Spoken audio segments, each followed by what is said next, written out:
Oh my gosh, this is not what I expected. So I watched Sinners last night at an early screening, which also had an after party, so check out my Instagram story or highlights to see a little bit of what happened.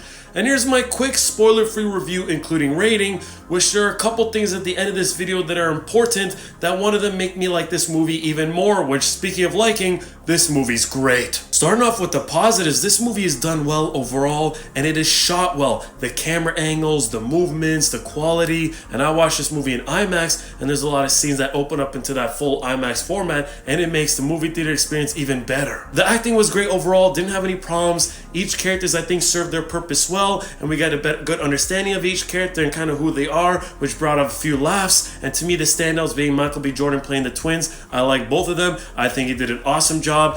Miles Canton, who plays Sammy, I think he did an awesome job too. Haley Steinfeld's character, making me think, hey, maybe it ain't so bad if I get bit by a vampire.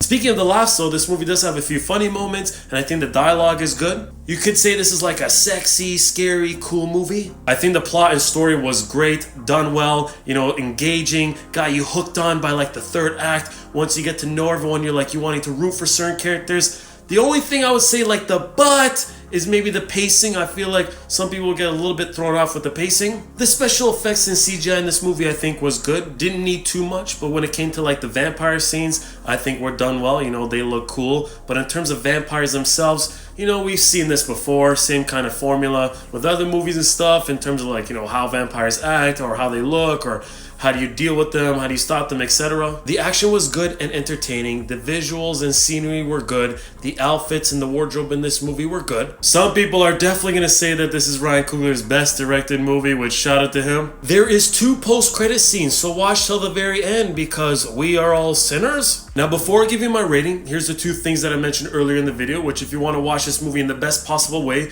here's every movie theater that you can watch Ryan Coogler Sinners in IMAX 70mm. Oh! Ryan Coogler says that Puss in Boots: The Last Wish was a major influence for Sinners. Think about the villain Death. Think about his defining features, the eyes. Think about his demeanor. See, it makes me like this movie even more because Death, that character, and the movie Puss in Boots: The Last Wish, I really like. So I give Sinners a nice 9 out of 10, which that rating might change a little bit, maybe even better if I watch this movie again, which I kind of want to, especially in that IMAX 70mm. If you already watched this movie, what would you rate it out of 10 in your overall thoughts? And if you haven't yet and you plan to, I hope you enjoy it. And please be aware of your surroundings if you see any vampires, okay? Unless it's Haley Steinfeld.